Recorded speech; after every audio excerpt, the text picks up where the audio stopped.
Yeah, I remember. I was literally just sitting down. I was about to go on like a YouTube binge, and then you texted me, Tkachuk just got traded to Florida. And I'm like, what? So, yeah, then the shitstorm ensued. Yeah, Bill Zito, huge. Yeah, and I literally goes, all right, they probably got like a first return and a prospect. So I'm checking Twitter for like 3-4 minutes. Like, I wonder what the return is. Then all of a sudden, I see Jonathan Huberdeau's name, and I'm going, wait, what the fuck? What are the Panthers doing? Then I see that Mackenzie Weegar's also part of the deal. Holy crap. Then I see a prospect, a third-round pick from 3 years ago, is also involved in the deal. And I'm like, that's got to be it, right? Nope. 2025 first-round pick, conditional first-round pick, top 10 protected. So, holy shit. Like, Brad Treliving, like, if this isn't a masterclass of a return, I don't know what is. The only trade that I could possibly think of that came anywhere near this magnitude was PK Subban for Shea Weber. And that doesn't even come close. No, not in the slightest. So we had, and also Florida ended up sending, I think, a conditional 4th-round pick. They did. That's right. No. Calgary sent to Florida. Yeah. So a total moving piece trade of 6. And well, yeah. Go ahead. Yeah, I was going to say, Shades, very seldom do you see, not only in the NHL, but in the NBA, in the MLB, any of the 4 major sports, really, a player who was in the MVP conversation the year previous get traded for a player that I guess the team who has that MVP caliber player sees as more valuable. And that was a shock. Huberdeau's coming off of a 115-point season. Yep. Mackenzie Weegar, there are not a lot of right shot defensemen who are more valuable in today's NHL than Mackenzie Weegar. And let me also say, yeah, it's lottery protected, but the Panthers draft pick in 2025 could be decent. We've seen teams take quite a tumble, after having, despite having promising young rosters. So there's a lot to unpack here, Shades, for sure. Yeah, I thought it was going to be, as soon as I saw Huberdeau's name, like I said, a 1-for-1, then just, no, the NHL decides to steal the highlight of the day. Well, I don't think it would have been fair as a 1-for-1, quite frankly, because, I think what really got lost in a lot of the immediate reaction was that, Mackenzie Weegar and Jonathan Huberdeau, as great talents as they are, they're both on expiring contracts. So, even both of those players for Tkachuk, I don't really see how that's entirely fair for Calgary. So the fact that they got a prospect back, albeit a former, 3rd-round pick and a future first-rounder, I think, it makes a little bit more sense to me once we see that the 2 main pieces of the deal on the ice for Florida are in Huberdeau and Weegar are on expiring deals. So that makes more sense, makes it look a little bit better from Bill Zito's perspective, I guess, but still he might have gotten fleeced here by Brad Treliving. I am going to circle back to that in like 30 seconds. The forward prospect involved in the trade going to Calgary, is Cole Schwindt. And he was the 81st overall pick in 2019. And now that you bring that up, Jonathan Huberdeau is coming up. Jesus Christ. I can't click anything. And my phone, I swear to God, I'm trying to click something and the screen just keeps going up, down, up, down. It's like, make up your mind. At that point, you just got to shut it off. Just let it breathe, Well, what I could have done is take a picture last night. That would have been the smart thing to do. But what are you looking for exactly? The points Jonathan Huberdeau's Mackenzie Weegar's point totals. Jesus, that took way too long. Anyway, so he has been on the Florida Panthers since the 2016-17 season, in which he only played 3 games. But in his 5 full NHL seasons, his point totals are as follows: 8 in 60 games, 15 in 64 games, 18 in 45 games, last year being 36 points in 54 games, and then this past season, 44 points in 80 games. And his age, he is 20. Why can't I see this ring? He is 28. So not exactly an ascending player, but you're probably getting Mackenzie Weegar in his prime right now. And if you can get a consistent, let's say 30 to 40 point defenseman, right shot no less, which we all know how extremely valuable that is in today's NHL, on top of Jonathan Huberdeau, who is probably going to put up 85 to 90 points next season, and a future first round pick and a current prospect.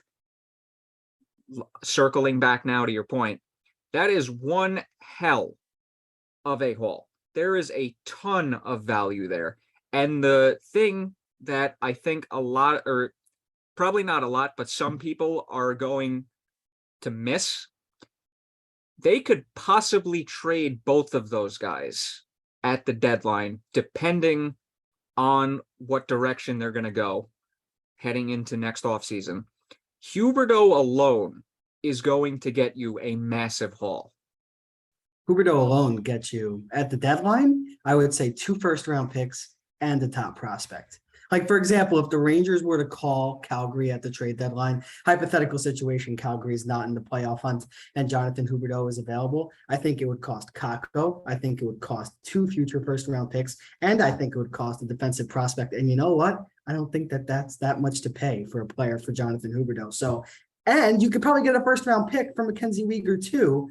So on top of the first-round pick they already acquired, Brad Treliving, if he manipulates his assets in the right way, he could walk out with 4 first-round picks, multiple top prospects, just by giving up 1 player in Matthew Tkachuk. And that's what I think is kind of getting lost in the conversation with the NHL community. Is Matthew Tkachuk the most coveted winger in all of hockey? Yes, he is. But 1 player cannot bring to your team what multiple future assets has the potential to do, because there's a very good chance that one of those first round picks hits better than Matthew Tkachuk did for Calgary back in 2016. So it's just a great trade. And I'm very interested to see what Calgary does from here, because I know a lot of articles are coming out and saying, oh, well, this indicates that Brad Treliving is ready for the Flames to compete and there is going to be no rebuild. I'd hold your horses on that, because I don't think Calgary is going to be as good or, as close to the team as they were last year going into next season. And that's where we can see, Huberdeau, Weegar, and a couple of other maybe rental types get traded for multiple picks. And then you have a full-on rebuild on your hands. So I think Brad Treliving set up the Calgary Flames for whatever direction they are going to head in next season. And post Johnny Gaudreau and post Matthew Tkachuk, that's all you can ask for as Flames fans. Yeah, and speaking of Johnny Gaudreau, this news just completely overshadowed him leaving. Yeah. Which, not going to lie, that's impressive. Because that was the full-on talk of the hockey world for a good 3 or 4 days. And then this just blows that news out of the water. Well, Calgary was ready to erupt. You had news reporters saying, "Hey, have a good night, everybody." Except, he said, "What did he say?" He said, "Have a good night, everybody. Except if I go to Columbus and I accept, a deal to do reporting there for less money." And Brad Treliving really had a huge mess to clean up, and it's really incredible. And I think you bring up a great point, Shades, that he cleaned up the entire mess in one trade at 11 p.m. or 8 o'clock Pacific time on a random Friday night. So that's a hell of a move. And that's a good general manager right there. One that was receiving a lot of flack for potentially letting his 2 superstar wingers go for virtually nothing. Yeah. Now that narrative has changed completely. Yeah. I mean, look, you basically replaced 1 player out of the 2 alone with that trade on top of getting other assets. Let me ask you a question, Shades. I'm just curious. Hit Who me. would you rather have on your team as a first line winger, Johnny Gaudreau or Jonathan Huberdeau? Because I think it's an interesting question. They both put up similar amount of points. They both were in the Hart Trophy conversation. Both lost out to Austin Matthews. So, if I'm a Flames fan, I think my team might be a little bit better off with Huberdeau on that left wing as opposed to Gaudreau. And the Tkachuk loss, you can say what you want, but talk about that one. What are the ages? how old is Johnny Gaudreau at the moment? I would say Gaudreau is 27, but that's just Okay, just I guess. can confirm that Jonathan Huberdeau is 29. Gaudreau is And 28. 28. Yeah. See, okay, this very interesting question, because here's the thing. I look at it like this. Huberdeau was playing with Barkov, who is arguably a top 10 center in the NHL, arguably. Gaudreau was playing with Sean Monahan, who, in my personal opinion, is a disappointing first-line center. Was he playing with Monahan? Or was he playing with Lindholm? I thought he might have been playing with Lindholm. Maybe he started with Monahan in the last couple of years, but Monahan's dipped. You know, he's had a severe regression. So I think they put him with Lindholm alongside Tkachuk. But again, your point does stand because they did play together for a little while. So with that being said, I would, in this scenario, I honestly think I would go Johnny Gaudreau, because he put up the same amount of points playing with a center that wasn't at the quality of Barkov. That's fair. That's totally fair. But I don't think the drop off is that much. And I think that Jonathan Huberdeau, remember, from the player's perspective, he's in a contract year too. You know, we saw with Johnny Gaudreau, right? He put up 115 points right before he was going to become a UFA. I think despite the lack of a true number one center between him, I think that Jonathan Huberdeau is going to have a really good year. Maybe not 115 points, but I think anywhere from 90 to 100 points is something that's easily feasible. And then you don't really see a drop off in value from Gaudreau to Huberdeau. So, yeah, and I also, just to check out Gaudreau's stats, because I know this was an MVP-like type of season for Jonathan Huberdeau, which is a main reason why I picked them to win the cup before the playoffs. We all know how that turned out. Not very good. hey, I picked them to make the cup final. I was right there with you. Yeah, so they both had 115 points, both in a contract year. Well, Gaudreau was in a contract year. Huberdeau he was a year away from being a contract year, but still, he's put up 99 points before, 84 points before, 78. This is Huberdeau, by the way. And 49 point. No, this is Gaudreau. I'm sorry. And 49 points in the shortened season last year, 58 in basically the first COVID shortened season. So there is this brings up an interesting point. Then again, Calgary wasn't exactly in the best shape the previous 2 years. Then again, Jesus Christ, that just made this question a whole lot harder, Liam. Put it together for me. What do you got? Okay, so Gaudreau, I am going to use solely the last 5 seasons. 84 points in 80 games, 99 points, so close, in a full 82 game season in 2018-19. COVID shortened season, 58 and 70. Second COVID season, 49 and 56. And then 115 this past season, 40 goals. Now, good thing I screenshotted that. Jonathan Huberdeau put up, you're going to search? Jonathan Huberdeau put up 115 points as well this season, but he had 30 goals. Last season, 61 points in 55 games. Outscored Gaudreau by a pretty decent margin. 78 points, in 69 games, the first COVID shortened season. Year before, 92 points in 82 games. And he had 69 nice the year before in that 5-year span. So this begs an interesting question. At that point, Shades, my question has kind of developed for you. Who do you think is in the better situation this year to put up more points? Johnny Gaudreau with Columbus, with no true number one center in the middle, or she got line A on the left, which is not too shabby, or Huberdeau in Calgary alongside Lindholm? I think that Huberdeau is going to outscore him by quite a bit. I honestly might have to agree with you on that one because Columbus, I mean, they're several players away from competing.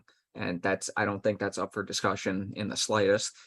But Calgary, I mean, if you look at it, they replaced one of their stars and then they got Mackenzie Weegar, who is probably going to add some spark offensively on the back end.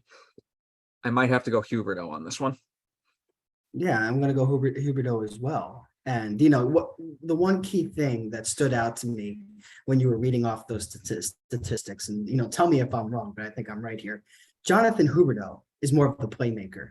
He's more of a guy who's going to facilitate the puck. Johnny Gaudreau is the guy who's going to put the puck in the back of the net. And Johnny Gaudreau is playing on a first line alongside Patrick Laine, who also likes to put the puck in the back of the net. And guess what? There's no number one center right in the middle, unless you want to say Cole Sillinger is going to jump up there and a rookie between two superstars. That could happen, and on the other hand, you have Jonathan Huberdeau, who's more of a playmaker. He's going to have to drive the offense on that first line. Here's my prediction. I think Huberdeau is going to have a monster year in Calgary. And I think Brad Treliving is going to make a tough decision at the deadline to move him. And I think he's going to get a shit ton of assets. I think he's going to move Weegar too. And I think Calgary's really going to enter in on a full-on rebuild here. And I think for the writers who are kind of saying that they're ready to compete for a Stanley Cup, hold your horses a little bit.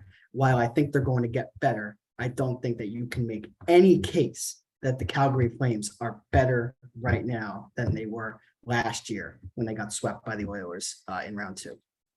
They won game 1, I think. They won game 1, excuse me, so they lost in 5. Okay, here's an interesting stat. So Johnny Gaudreau is a career point per game player with 609 points in 602 games. Jonathan Huberdeau in 671 career games, this is solely regular season, 613 points, not a point per game player. And this is a guy who's been putting up points better over the course of the last 5 seasons, reaching a point per game status in 4 straight seasons, something in which Gaudreau has not done. Interesting. Yeah, this is very interesting. And that's why I think, from a lot of people around the league, when you talk about the most underrated player in hockey, the name that always comes up is Jonathan Huberdeau. So that's why I don't sleep on this guy. Do not sleep on this guy. He's only making you know how much Jonathan Huberdeau's making right now? I think it's 5.3 million, maybe 6.3 million, somewhere in between $5 and $6 million a season. Do you know how valuable that cap hit is going to be to a contending team in the playoffs? 5.9. 5.9 for a 115 point producer. That is wild. That is allocating your assets beautifully. If you're Brad Treliving, it really is. I can't begin to give him enough credit. I really can't. Okay, I'm actually going to call bullshit on your underrated point because literally everyone says that. If everyone says it, it's not under the radar. He's not underrated. Everyone knows how good he is. And I definitely understand that perspective as well. I think some players just get hidden in Florida, right? It's just not a very shiny destination.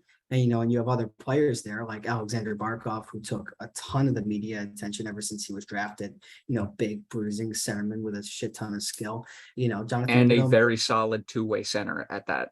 And a very solid two-way center at that, and multiple prospects coming up the pipeline. So yeah, definitely he got lost in the shuffle, but people began to notice, and now general managers are beginning to notice about how good Doobie Doobie Doo truly is.